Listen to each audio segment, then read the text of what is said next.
I'm already getting some feedback.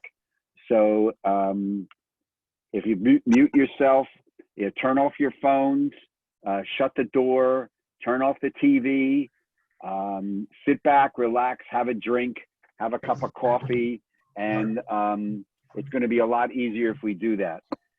When I teach, yes, that means mute yourself, babes. When I teach, that usually means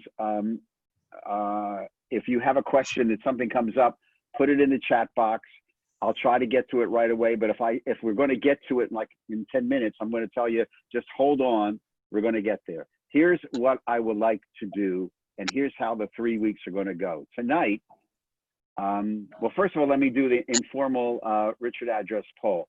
I can only see 25 of you, and I know we have more than that, but I'll just take it from what it's worth. How many of you, just raise your hand. You don't have to say anything. You don't have to shout anything. Just raise your hand. How many of you were raised in a Reformed synagogue? Okay. Don't keep your hand up. Keep your hand. I'm going to go to second screen. Okay. How many of you were raised in a conservative synagogue? Okay. A couple of you dudes. Okay, that's cool. How many of you were raised in an Orthodox synagogue or community? Saul. Who else? I can't see anybody else's hands. Sheila, Isabel. Okay, Dave. Okay, cool. Now, I got you. I got the Cindy, Tal. I got you. How many of you were not raised in any synagogue tradition? Anybody? Okay, a couple of people. Okay. So we have a not too distinct shift between Reform and conservative Jew. That's not unusual. And then Orthodox, and then anybody raised in like a renewal, humanistic, any other of the newer synagogues. I didn't think, because for our generation, that was not really there when we were growing up. Okay, here's it. Tonight, I want to do about 2,000 years of 4,000 years of history. I want to give you a historical background so that you understand where we've come from, and have you understand the theological foundation for the Reform movement. It's absolutely important that you understand that going forward. Next week, I want to talk to you about the whole worship of the Reform movement, of the concept of autonomy, personal autonomy, congregational autonomy. I want to walk you through a little bit of the platforms, because the Reform movement has had, since its inception in the United States, 4 major statements of belief and principle that have changed radically since the first one in the end of the 19th century until the one that was just promulgated about a decade and a half ago. I want to teach you about that. I also want to make sure all of you know all the vocabulary. Because the movement loves vocabularies and initials. Nifty, Pafty. David Tepper knows what I'm talking about. Nifty, Mafty, Whoopgee, Kakamemi Doodledee. Nobody speaks English. Everybody speaks initials. For those of you who went to camp, you know exactly what I'm talking about. And then how what the 3 major institutions, HUC, CCAR, URJ, what they are, how they evolve, and how they work together most of the time.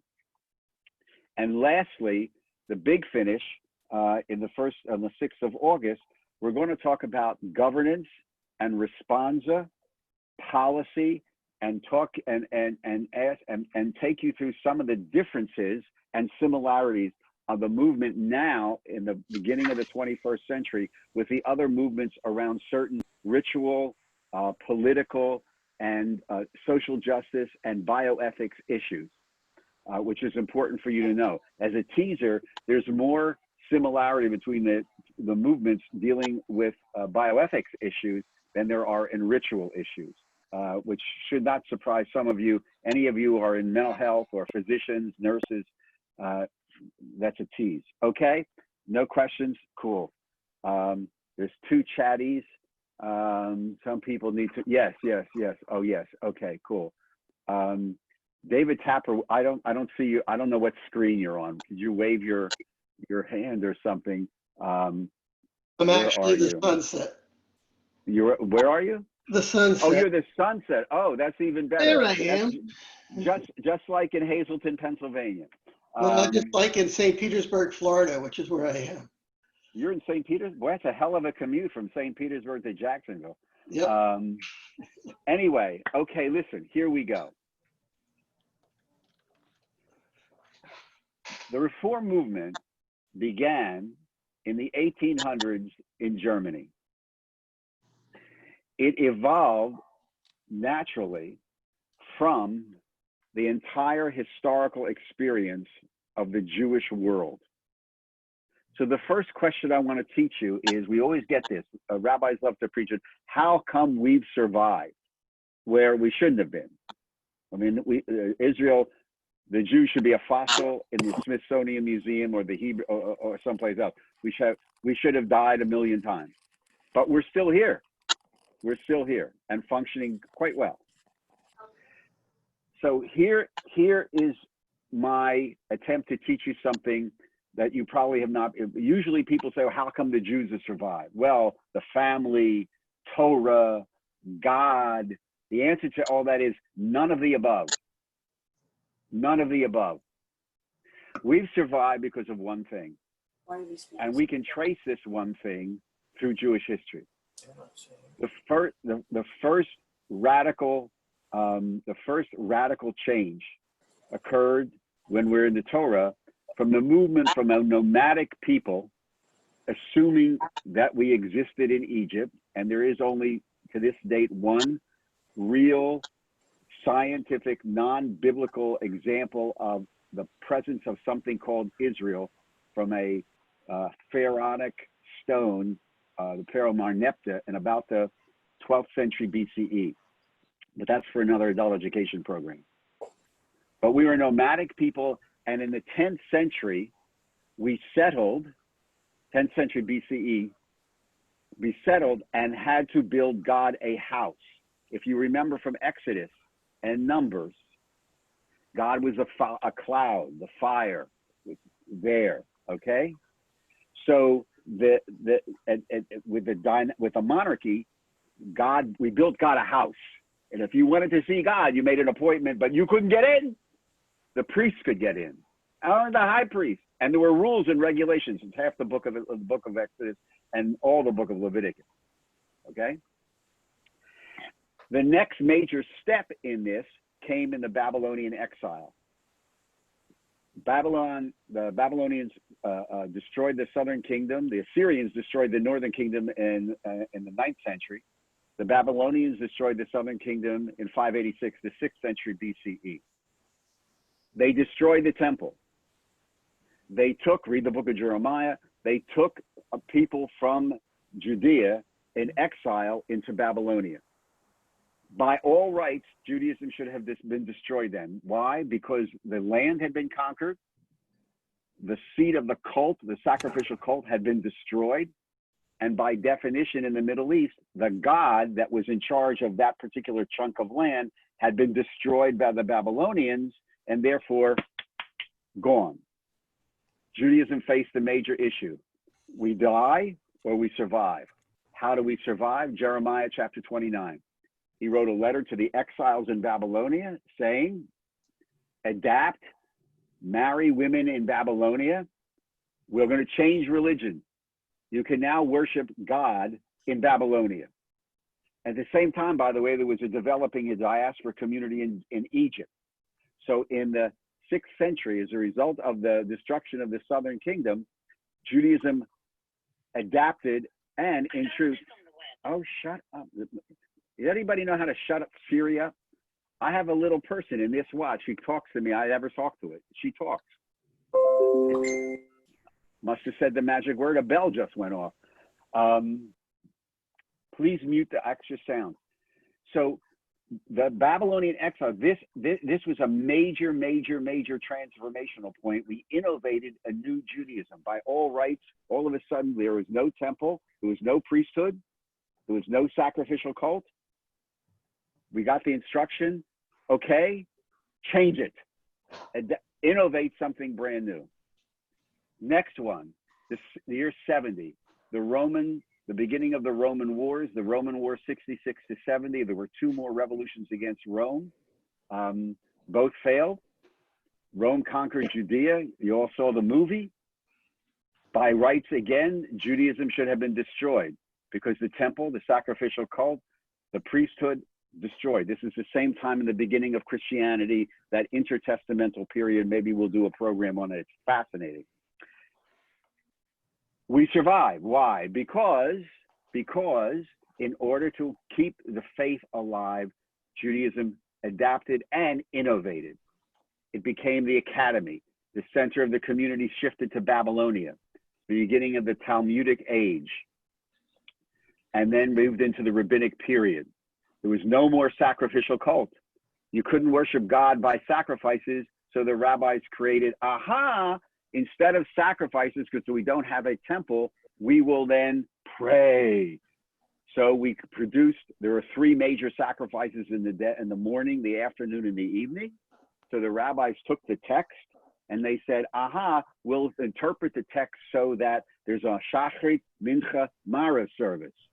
And they used biblical texts, which is how we do things in Judaism, reinterpreted those texts to say, for example, in Genesis, I think it's Genesis 23, they sent Eliezer to get a wife for Isaac. And at the end of that chapter, Isaac's out there in the afternoon walking, and he sees the camels coming, and he says, "Oi, look, a lady is riding on a camel." Isaac was obviously from Jersey, and the rabbi said, it took the text, it says, and Isaac was walking in the field in the afternoon, and they said, what was Isaac really doing in the afternoon? The answer was, he was davening mincha. And there was the proof text for the afternoon service. That's exactly how Judaism does this, and you experience this, I'm sure, in Torah study. The rabbinic period bumped straight into the Middle Ages, ghettoization of the Jews, all kinds of anti-Semitism, movement all over the world, the Spanish Inquisition, the expulsion of the Jews from the Iberian Peninsula. They went 2 places. They went into Europe, and then they went north.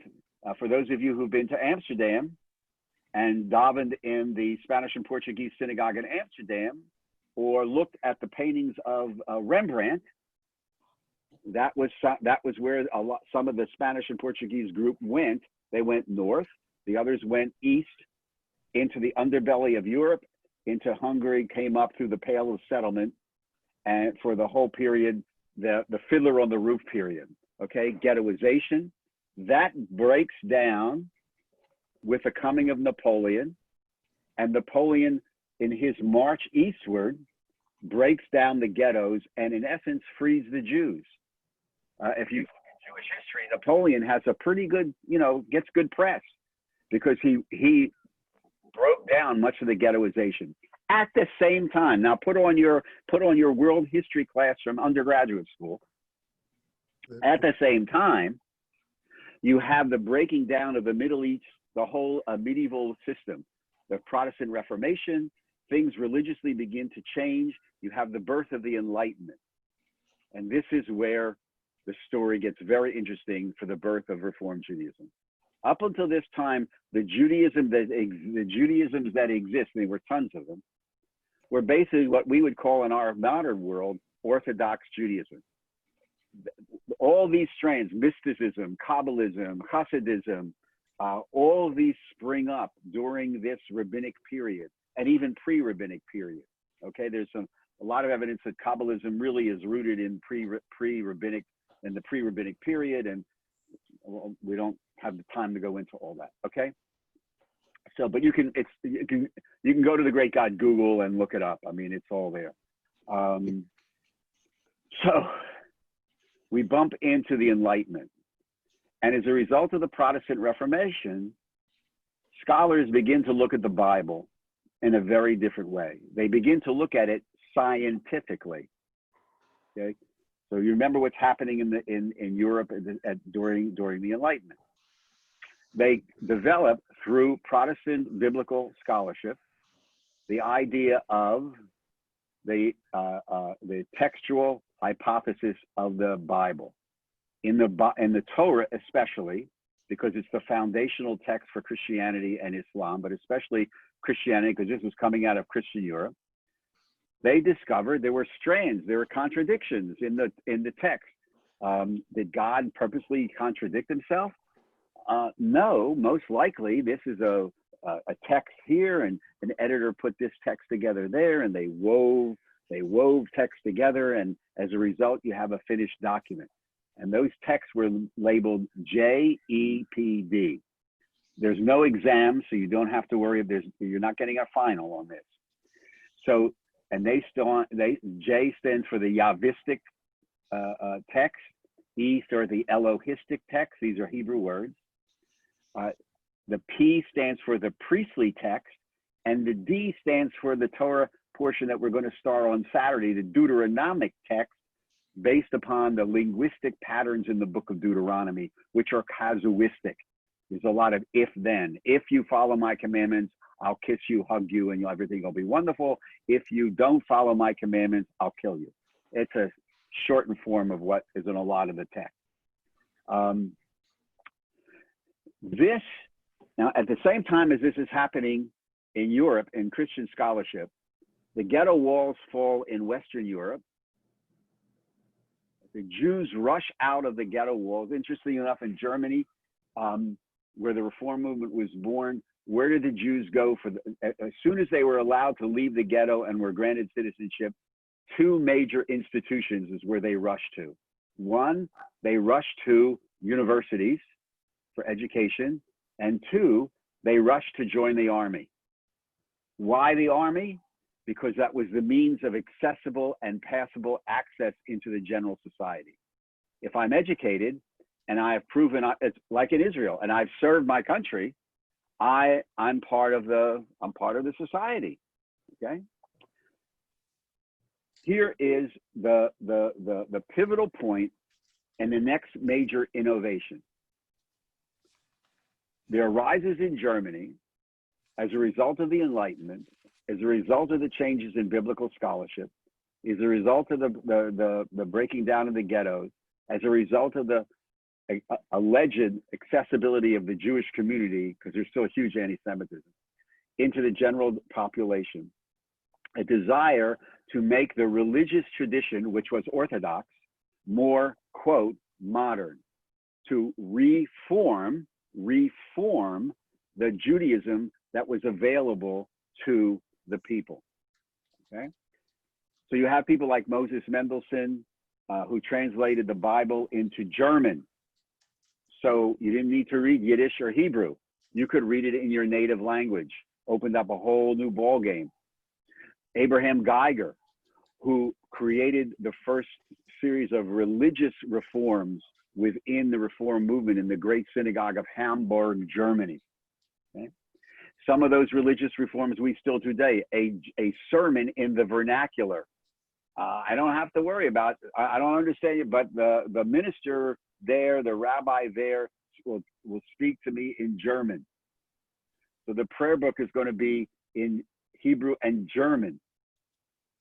All of a sudden I can understand it. I never had, but the major difference was a result of what was called in the tradition, and our tradition in the scientific. This is the German. I hope some of you speak German, because I don't. But this was drilled into us in school. Something called the Wissenschaft des Judentum. The Wissenschaft des Judentum, which translated into New Jerseyan means the scientific study of Judaism. The Reform movement takes a look at history and text and studies it scientifically. It looks at, as we were taught, and this is how we did Torah study a couple of weeks ago. I'll do it again for you next month. We take a look at the social, political, economic, and religious, keyword, context of when a text was written. And that can give you the understanding in the context of what it meant perhaps at that time, assuming you can work your way through the Hebrew. What really is the tipping point of all this, and why in many ways Reform Judaism, as it evolved from its inception, major break from Orthodox Judaism was in the major question of who wrote the Torah. And you need to know this and understand this, because everything else is commentary. In Reform Judaism, to this day, the Torah is a product of human beings, not of divine revelation. I'll say it again. The Torah, according to Reform Judaism, to this day, is a product of human beings over centuries of development. It is not a divinely revealed document at Mount Sinai by God to Moses. That, ladies and gentlemen, is where the entire ball game is played. That's it. Everything else is commentary. So if you were raised in a traditional family or congregation, the authority for your actions as a Jew and a human being is because God said so. It says in the God revealed the words. For the Reform movement, this drives people crazy. And a lot of Reform Jews still can't, they just don't understand it. The authority for your actions as a Reformed Jew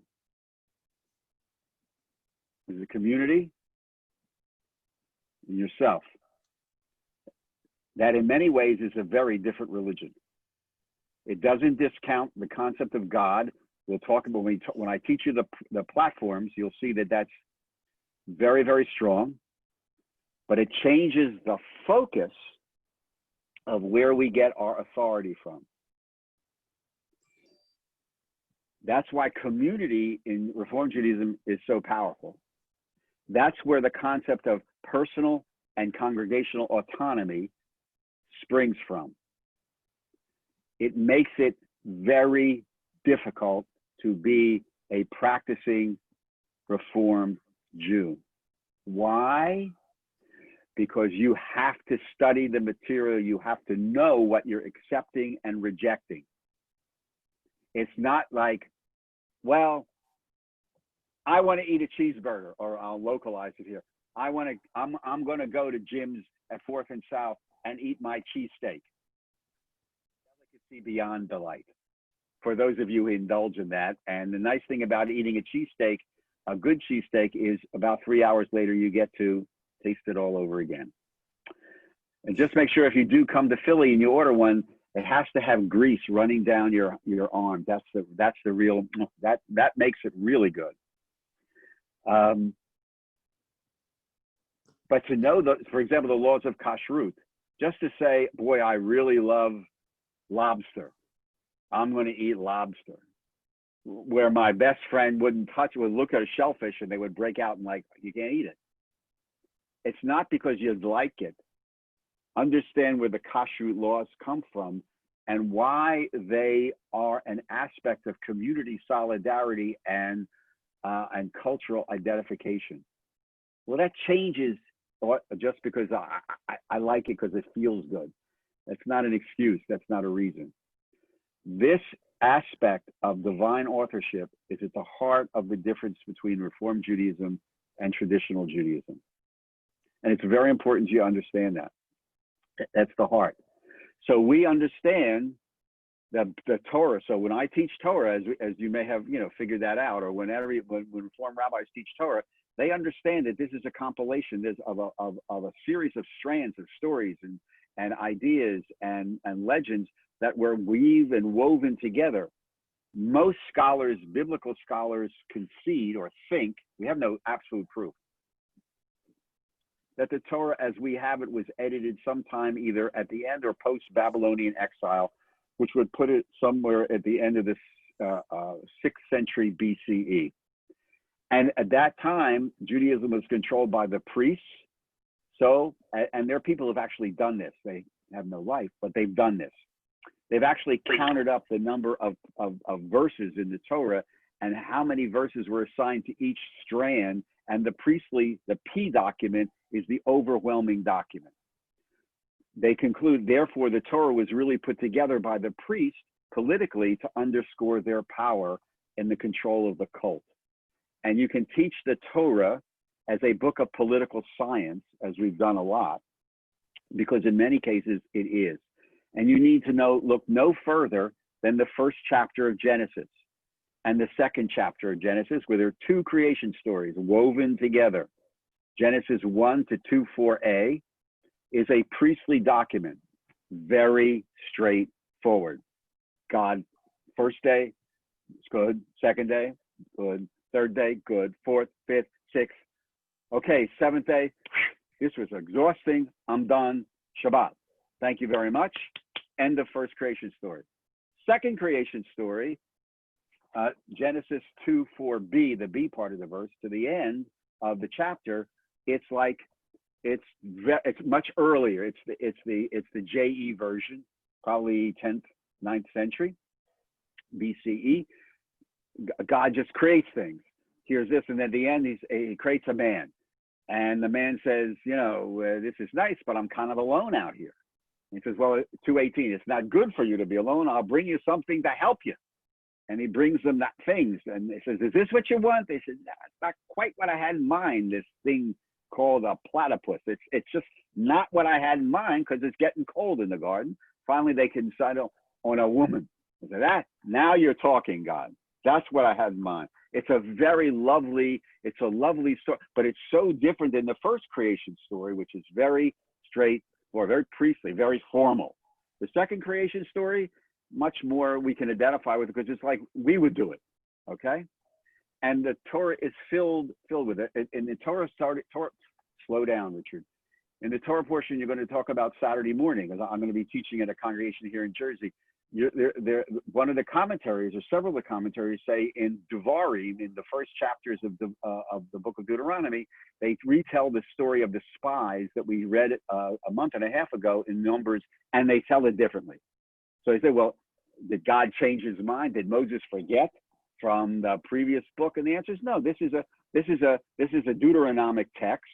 The other one was probably a priestly text. They were written by two different strands of developing the myth or the story, and it was woven together. And the book of Deuteronomy itself, if you talk about it, is a fascinating, because it's based upon 2 Kings 22 and 23 in the Josianic Revolution of 621 BCE, where King Josiah, in an attempt to root the temple out of evildoers and idolaters, allegedly found a book called the Book of the Torah, or the book of the sacred book, which many scholars feel was the basis of the book of Deuteronomy, which sets forth how you get rid of idolatry.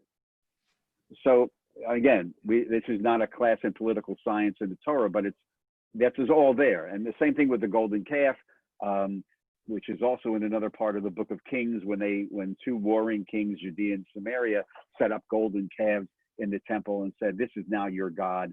And so obviously the golden calf story was written by the people who won the war to say, if you do that, we're going to kill you, which is exactly what happened.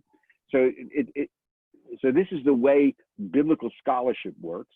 And the Reform movement, because it emerged from the Enlightenment and the biblical criticism, the Wissenschaftes Judentum, starts off with its basic premise that we do not accept divine authorship. Now, you will have rabbis who say, well, I think that the Torah was divinely inspired. And in truth, that's one of the tenets of the conservative movement. As its inception, the conservative movement grew out of the Reform movement in the 1890s in Philly and New York, because the Reform movement in the United States was very what we call classical reform. For those of you who were raised like I was in a classical reform synagogue, coming out of the German experience, the German immigration of the middle of the 1900s was very, very different. And it's a fascinating study of the immigrants. If you've ever studied this, when the Russian immigration started in 1881 to 1924, before they shut the doors, there was a great tension between the German Jewish community and the Russian Jewish community. In fact, if a German Jewish guy married a Russian Jewish woman, it was an intermarriage. It never happened. Yes, I know. Well, most of our ancestors did it. So, in fact, if you research the Jewish newspapers at the time, you'll see, if those who remember the forward, the Bintel Brief, et cetera, this is all played. It's fascinating. Now the communities are very much merged, but it's a fascinating study, the immigrant study between the Russian Jews and the Eastern European Jews. And the conservative movement grew out of the Eastern European immigration, who took a look at the Reform synagogues, these great cathedrals in the big cities, and they said, this is Judaism. Look, hymns and organ, shanda. And they created their own movement, which nowadays is basically indistinguishable in practice between the normative suburban conservative and normative conservative Reform synagogue. There's ritual differences and some theological differences, but the Jew in the pew, it's very, very hard to tell many of them that they're really different. But that's another story for another time.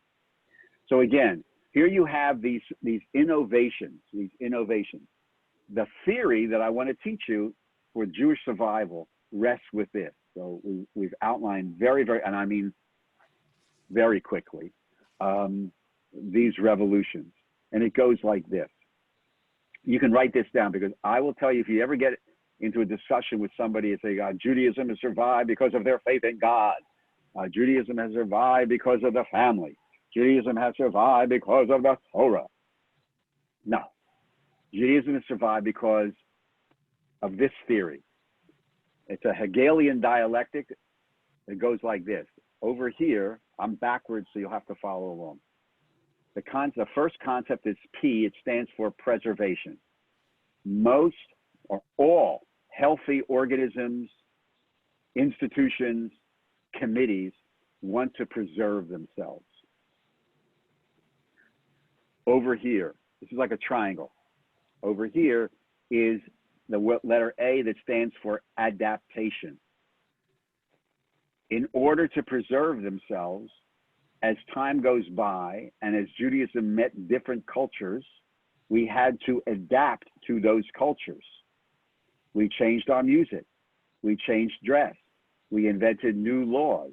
We wrote new codes, okay? We changed the prayers. We adapted to the culture.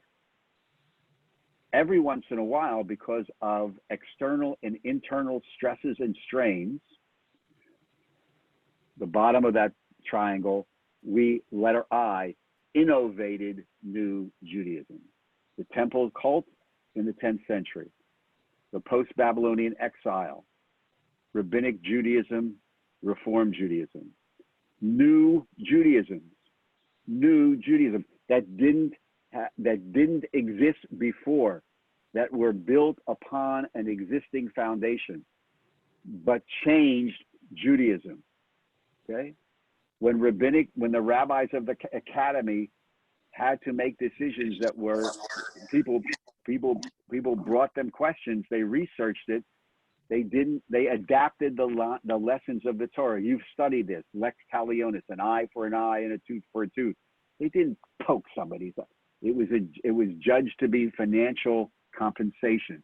The laws of insurance, workman's compensation, part of the abortion law that comes out of the book of Exodus, the divorce law in Deuteronomy. All these are Torah-based,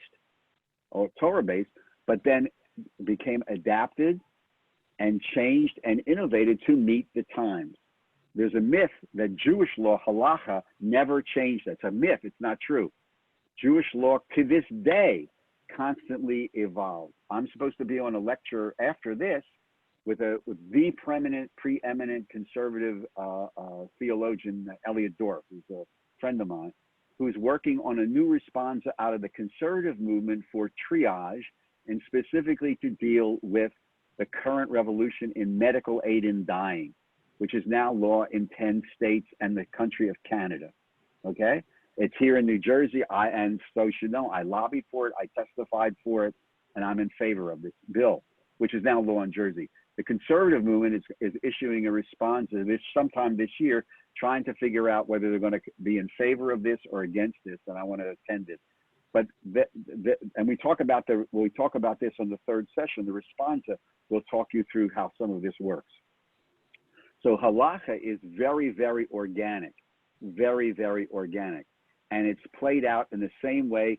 So when the Reform rabbis in our committee that studies this issues a decision about an issue, they'll research the tradition just like the conservative and Orthodox movements, but they may come up with a different answer based upon the fact that the foundation of how they research it is not based upon divine revelation, but the political, social, economic, and religious context in which we find ourselves. And halacha is many ways the same thing. When we get to the August 6th thing, I'll show you some of that, how that's evolved. One of the things that is really, one of the things that was really, not everybody is, Felice, we'll get to that probably in the third session. We don't have time to do that tonight. It's very complicated. So one of the things I want to put in your brain is this theory of preservation, adaptation, and innovation. Preservation, adaptation, innovation. The Reform movement was one of the great innovations. Okay? On the adaptation up here, it's part of the triangle. What forces the adaptation in many cases are two things: what I call internal stress and strain and external stress and strain. Internal stress and strain is when we fight against each other. So right now we're living that around the state of Israel. We're living it politically with the Jewish Republican Caucus and the Democratic Caucus. We're living it with how the American Jewish community is looking at the proposed annexation by Netanyahu in Israel, which has the potential of really splitting huge amounts of the American Jewish community. If you read Tom Friedman's op-ed about a month and a half ago on this subject, this is very, very real, very, very real. And there's a real division of opinion amongst colleagues and even the denominations in certain cases about how to support this or not to support this. And then you have the lobbying thing of AIPAC, and you have J Street, and you have other things. It's very, very, that's an internal stress and strain. External stress and strain, we're now feeling. It's called anti-Semitism. We're now seeing that. We're seeing a rise in the last 3.5 years, a huge rise in the levels of anti-Semitism, institutional anti-Semitism and personal anti-Semitism in the United States of America.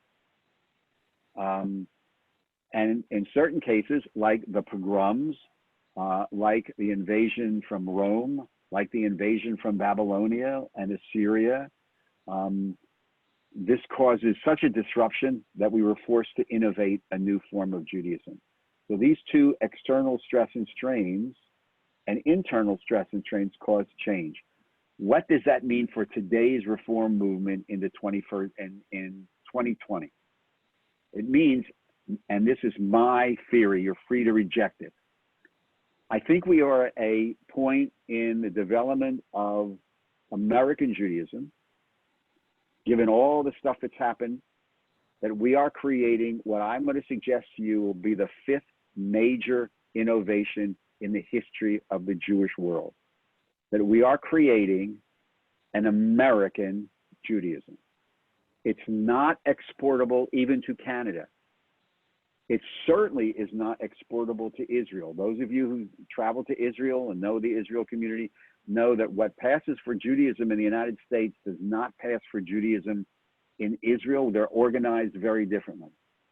The reform movement, the progressive movements, the conservative movement, the non-Orthodox movement have been the leader in pushing this. And you know there are scholars who say that by the end of the century, there will be no reform, conservative, there will all be just a non-Orthodox movement or Judaism. But Part of that has been thrust by the Reform movement's leadership in this in the last 40 years. It's really been my rabbinate life, because I got out in 72.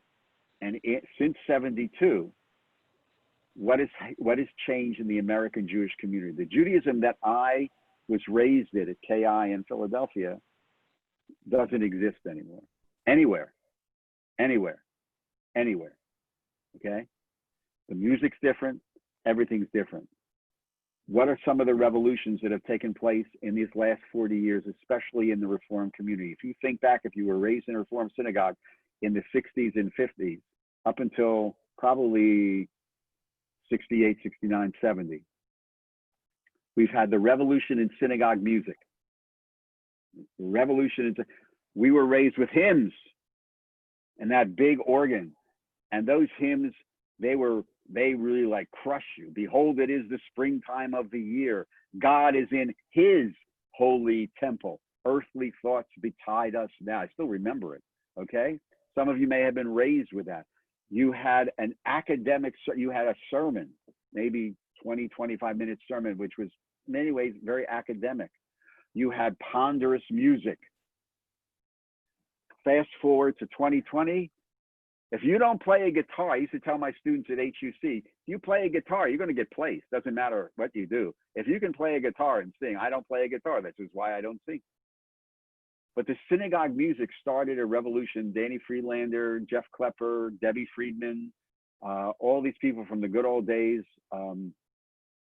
changed synagogue music. Much of the melodies, if not all the melodies that most Reform synagogues do now, emerged out of the 1970s musical revolution and the camps, the Reform Jewish camps and the Ramah camps in the conservative movement. That has changed synagogue music. It's changed Reform Judaism's music. Totally changed it. It's helped change the revolution also in worship. The nature of Reform Jewish worship has changed. We're on our third prayer book since my work, actually the fourth, because we came out with a union, and then there was the Gates of Blue, and then Mishkan Tefillah. So the prayer books in 40 years have changed dramatically, and they're very, very different. In the new prayer book, you may not have been taught this, they snuck back in the traditional concept of the bodily resurrection of the dead. They didn't tell you that, but they snuck it back in the second paragraph of the ha-midrash. You don't pray it. Other congregations do pray it, Michaye Metim, which literally means Michaye makes living, ha-metim, the dead. This is a good Pharisaic Jewish belief to this day. And if we ever do a program on how Christianity evolved out of Judaism, you'll see how that's why Easter is the absolute most important holiday in Christianity. You can do away with Christmas, you cannot do away with Easter. And that's a fulfillment of the Pharisaic belief in Michaye Metim. But that's another class. It's a really good class, by the way. So you had the worship revolution, you had the music revolution, you had the GLBTQ revolution, which has significantly changed much of Judaism. In my rabbinic lifetime, the acceptance of openly gay and lesbian and transgendered rabbinic and cantorial students is now a fact. Okay? And they're serving our congregation. Okay? When I started HUC or was ordained in HUC in 1972, this wasn't even discussed. It wasn't even, never in the 5 years, never. Now, it's an accepted fact. And the last revolution is the intermarriage revolution. I remember in my 5th year of HUC meeting in a back room at the dormitory or the classroom building with a colleague of ours who was talking to, for those of us who, it's 7:45, I know that. I'm gonna shut up pretty soon, don't worry. I just wanna get this last part out and set the tone for next week. I know I'm watching the clock too. It's like the 7th inning. Phillies start tomorrow. Not that it means anything. Jill, where was it? It was the last thing I said. Jill, what was the last thing I said? Oh, the intermarriage revolution. Thank you, I got it. the intermarriage revolution. I've done intermarriages since I was ordained. I was one of the few people who did that upon ordination. Joanne, I'm getting to that next.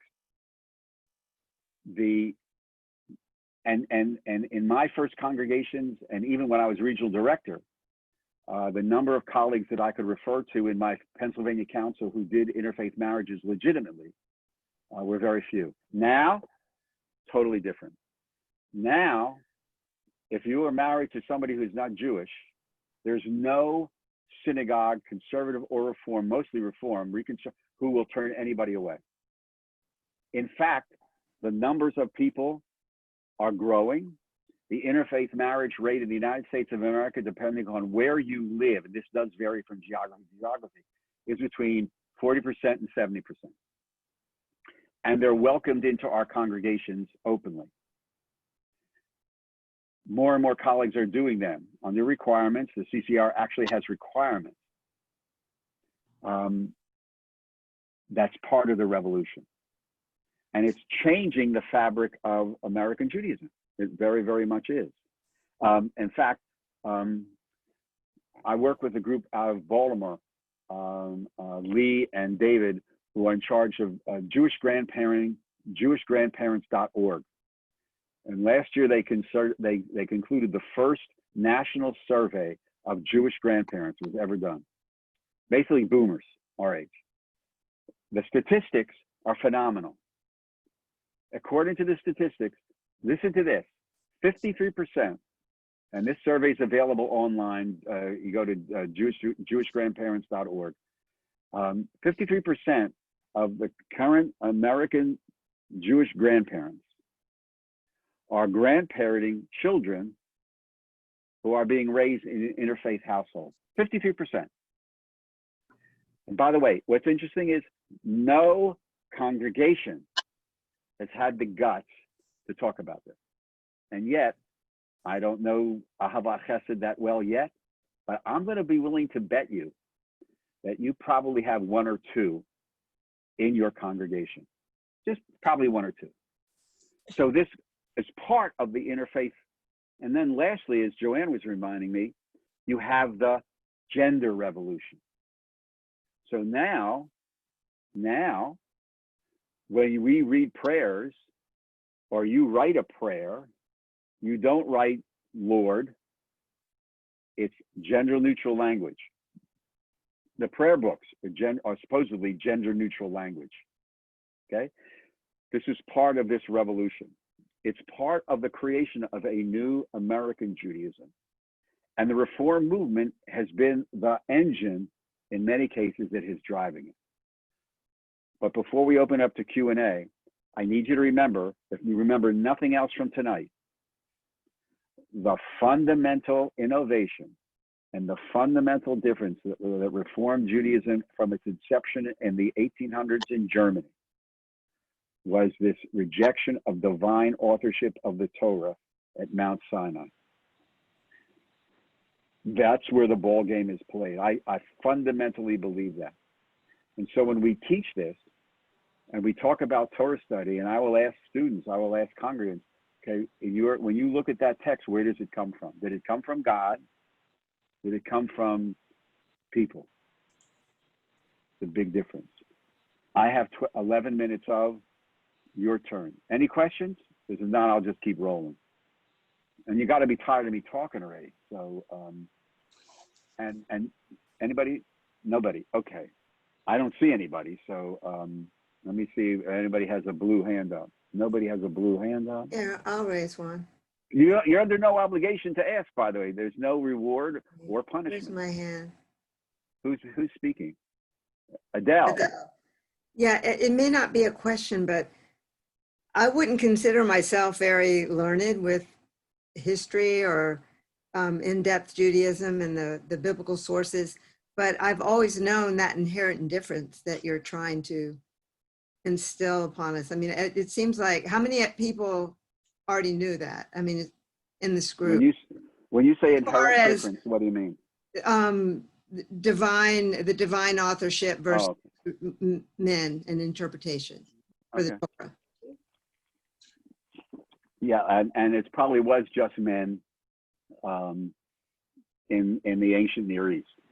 Although because of the feminist revolution, which is which is tied to all these other revolutions, you need to know that the majority of students at the Hebrew Union College, the Reform Seminary, the majority of students at the Jewish Theological Seminary, the Conservative Seminary, the majority of students at the Reconstructionist Rabbinic College, the Boston Hebrew College, the Academy of Jewish Religion are all female. This is part of the revolution. What about social justice? We're going to get to social justice in the next couple of weeks. The social justice platform, it's somewhat controversial right now, and I don't want to give it short shrift in just 9 minutes. So, but that's on my agenda to cover. If we don't get to it next week, we'll get to it on August the 6th. And by the way, for those of you who are familiar with the social justice platform of the Reform movement, the Religious Action Center in Washington is the headquarters from that. The head of that is Rabbi Jonah Pesner, who just agreed to be interviewed by me for a podcast. I'm interviewing him on Monday morning, and his podcast will post probably the beginning of August. All these private things, you have to be private. What about the use of Hebrew in the liturgy? That has changed in my lifetime. Grew up with tons, then not much. Yes, the Hebrew thing, Joanne, is very, very interesting. I grew up at KI in Philadelphia, a classical Reform congregation with very, very little Hebrew. The resurgence of Hebrew, started really, I believe, and most of my friends believe too, when the HUC made a requirement, as the other seminaries now do, that you have to spend your first year in Israel. That changed during my tenure at HUC. Once that happened, students became much more familiar with Hebrew, and produced a generation that was much more fluent in Hebrew. Reform rabbis much more fluent in Hebrew than a lot of my generation. So that you had the reintroduction, in many cases, in prayer services of Hebrew. And that's continuing. That's continuing. A lot of the younger colleagues are much more familiar with it. They're much more fluent in it than us old rabbis. And that's part of the amongst the worship. I put that in the worship part of the revolution, because that's certainly part of the difference. That I know Rabbi Dick Sternberg very, very, very well. I have many Dick Sternberger stories, but not for right now. He was one of the princes, and he was one of my close friends, of my closest friends, Rabbi Jacoski of blessed memory, who should not have died about 10 years ago. I'm still ticked off at him. I just talked to his wife, who is in Dallas in the hospital, who called me at dinner time. But the Jakester, his first congregation was in Dick's region in the Middle Atlantic Council, and they became very close friends. And when I worked for the union, Dick was a regional director, and he was Prince, a great man, but talk about a classical Reform guy. I mean, he came from that era. It was very, very funny. It was very, very funny, but another story for another time.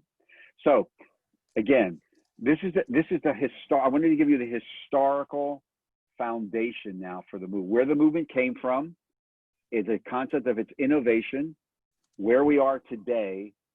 And I'm going to suggest to you that where we are today is really at the cusp of creating a brand new American Judaism. We don't know, by the way, what it's going to look like. It's in the process of forming.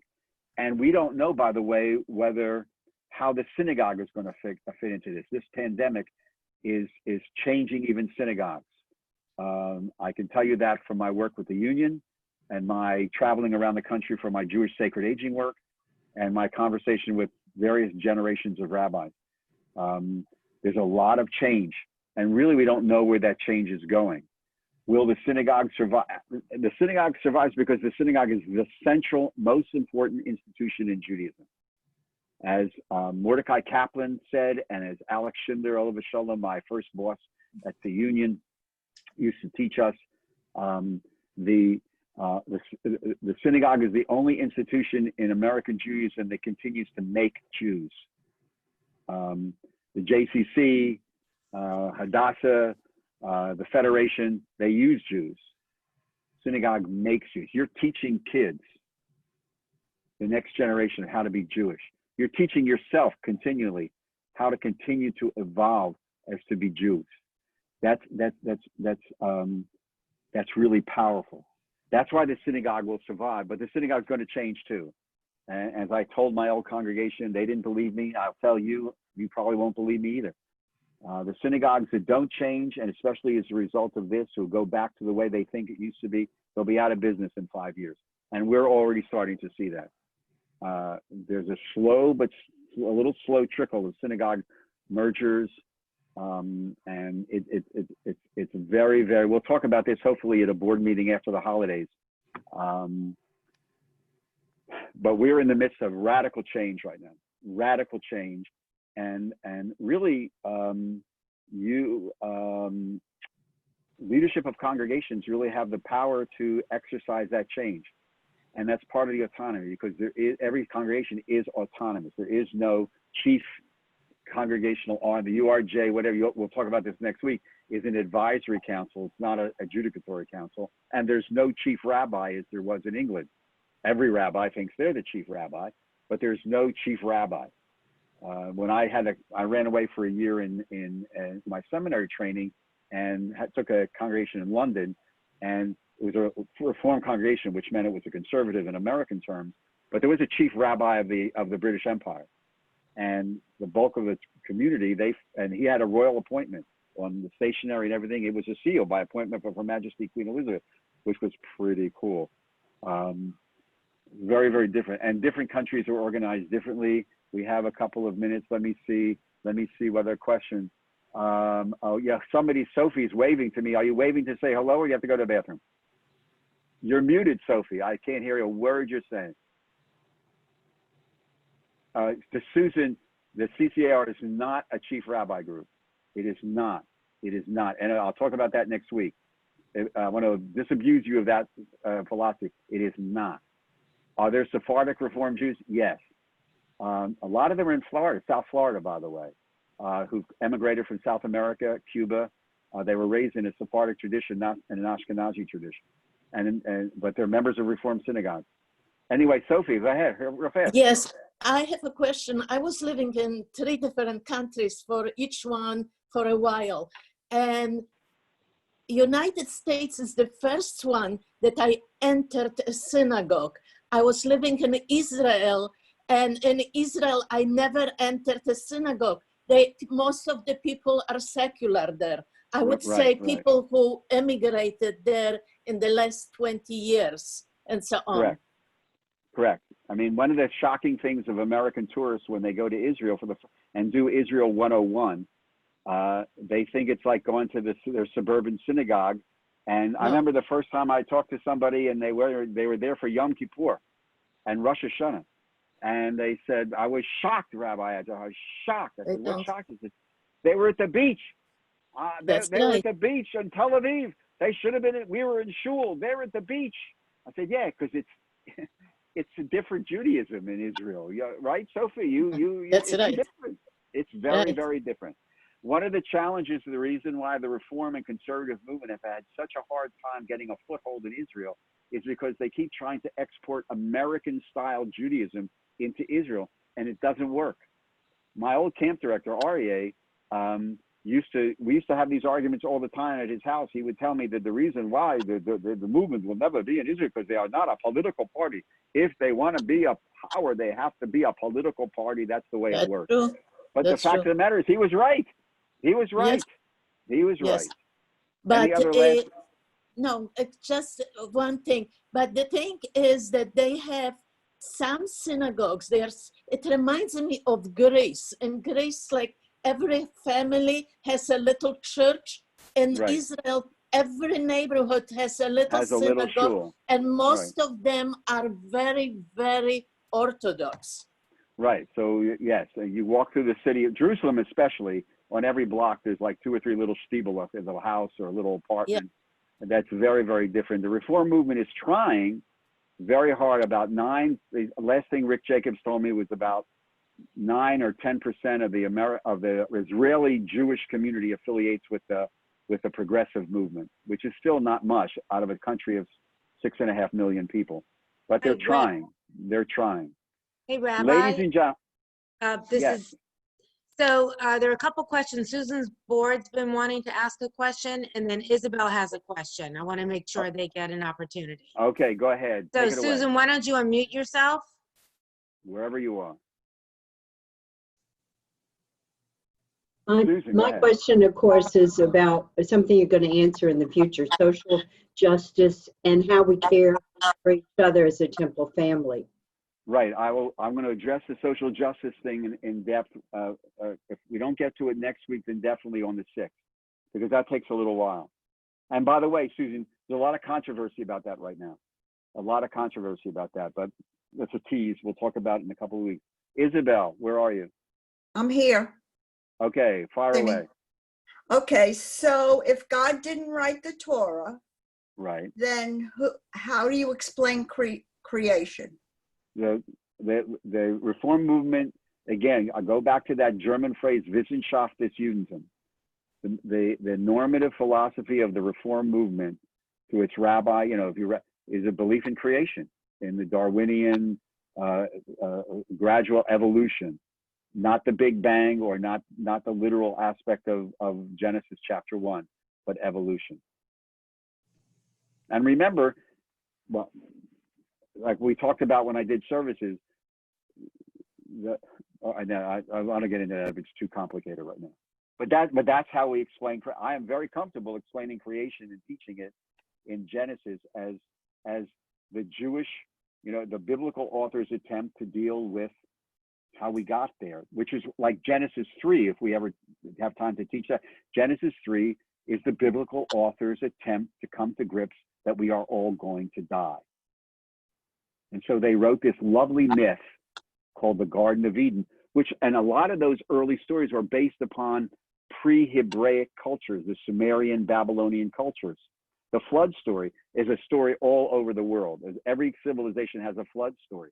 The Gilgamesh epic, which some of the Adam and Eve stuff is based upon.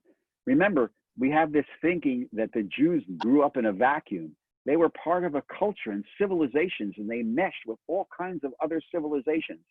And that we have words that, for example, in Genesis 1, the earth and the sea was void, whatever the exact. Joseph Campbell, right, Ruth. There's a lot of the mythology. You have to study. The mythology really is interesting and powerful. But so, for example, the first thing that comes to my mind is Tiamat.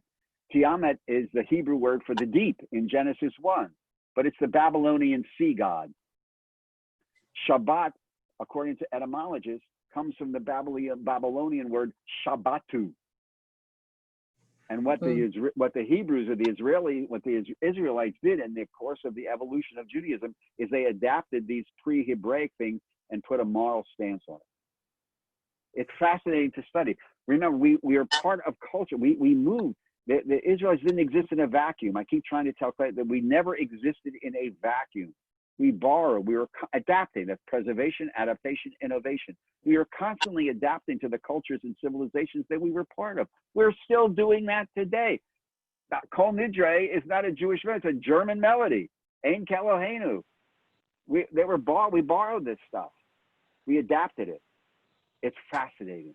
And that's one of the reasons why we've survived, because we've had the courage to adapt and every once in a while totally innovate new Judaism. And I think that's where we are now. Next week, stay tuned, ladies and gentlemen. Next week, we're going to talk a little bit about the concept of autonomy, talk you very quickly through the various platforms. You'll see how Reform Judaism has evolved from in its beginning, it's the 1800s, anti-Israel, anti-Zionist, to embracing totally Zionism and the controversy around how to do that right now. The God concept, some of the social justice stuff, Susan, in the flow of these platforms, there's 4 platforms. The vocabulary, and the various institutions and how they work, like the CCAR, URJ, and HUC and HUC. Okay. Thank you for your attention. Have a wonderful evening. Stay safe. Take care of yourself. I'll see you soon. And thank you for coming. If you're just here for tonight and shopping, and I don't see you next week, have a wonderful life. I'll see you hopefully soon. But if you want to learn more about now that we established this philosophical theological foundation, and we go to the Tachlis, see you next Thursday, same time, same station.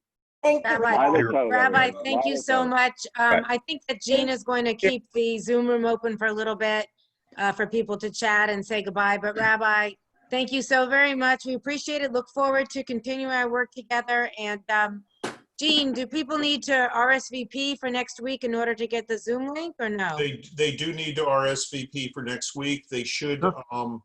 Hold on. Jim Grant has one question in 1 minute. No, Rabbi. I have one statement in regard to the rabbi. Everybody ought to go to the library and check out ancient Near Eastern text as related to the Old Testament and read that document. There is a copy of it in the library in the synagogue. Is that But the Pritchard anyway. book? Do you have the Pritchard? Is that the Pritchard Yeah. book? Oh, yeah. I have 2 volumes of it.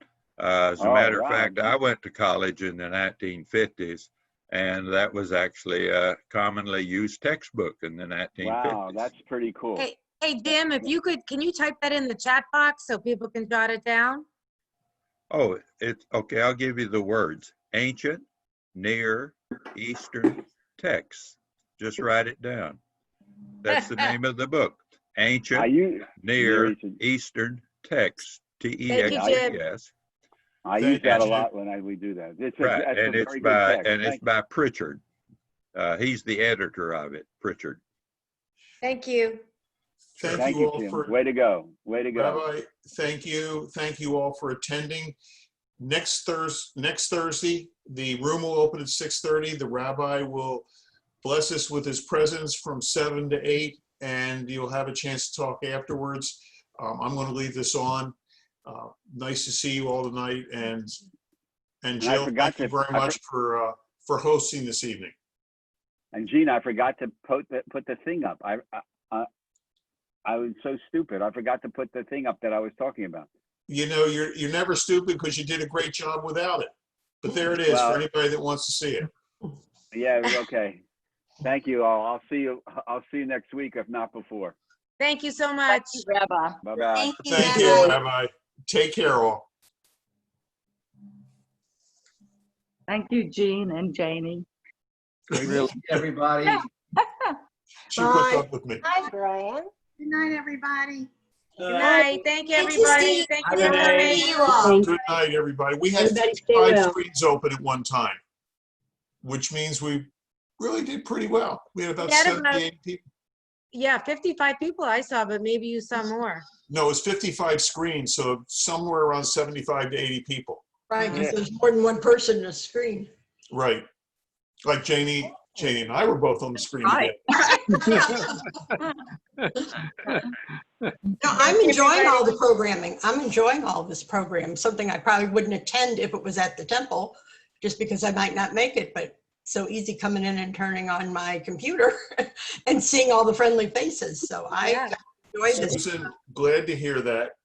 And for those that are interested, I think it's next Thursday, but I have to look at the calendar. I'm going to be hosting Cocktails with Jean, starting before this for about 45 minutes. So I look forward to seeing anybody that cares to attend. I didn't know that. Providing the cocktail. Thank you, everybody. Good night. Good night. Thank you. Great. Thank you. Thank you. I think we are blessed that we have Rabbi Address working with us this year. Oh, yes. Certainly made it a lot better than it could have been. Well, we're definitely. I agree. We are blessed. I wish he was about 30 years younger. He probably does too. Maybe we all should, Susan.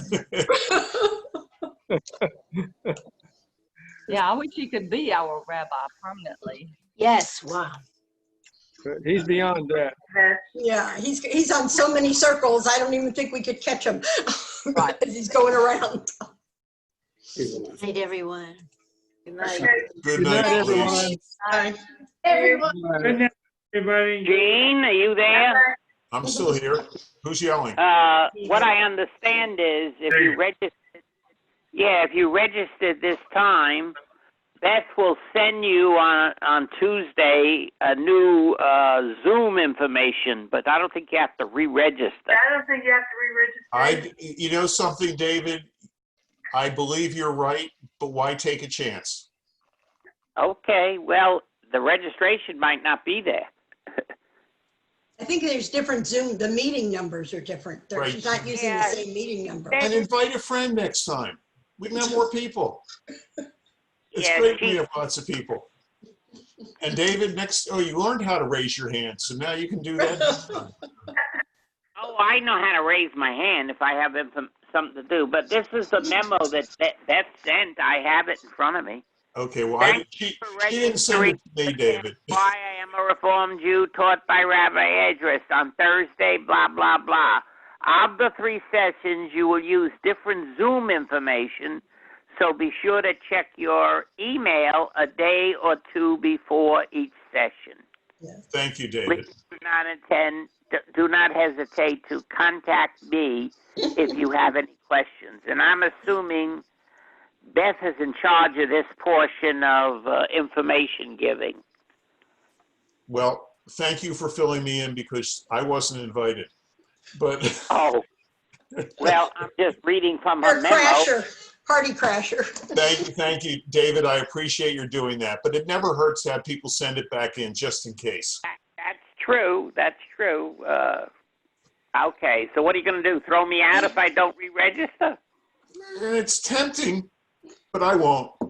See you on services tomorrow night, hopefully. Take care, Susan. Take care. You doing okay? Doing okay. Doing okay. Getting Good. a little stir crazy. Getting a little stir crazy, but actually, the Torah study we're going to do Saturday has to do with Tisha B'Av and not whatever Rabbi Idris said that he was doing. We're not doing that. I have the handout right here from Canterbury. It says Tisha B'Av. Well, so but he's not doing the one for us. So he was probably going into the mode where he knew what he was doing on Saturday. Yeah, he said New Jersey. He said we were probably doing the same one, but we're not. Okay, we'll survive. We'll make it. He'll be back. Only the strong survive. You know that. I know that, and you're strong, David. So, yeah. Ron, Barbara, Lenore, Beth, and David, good night all. I'm going to sign everybody off. Take care of yourselves. Okay, bye-bye. Bye now. Bye. Good night. Night, Ron. Hey.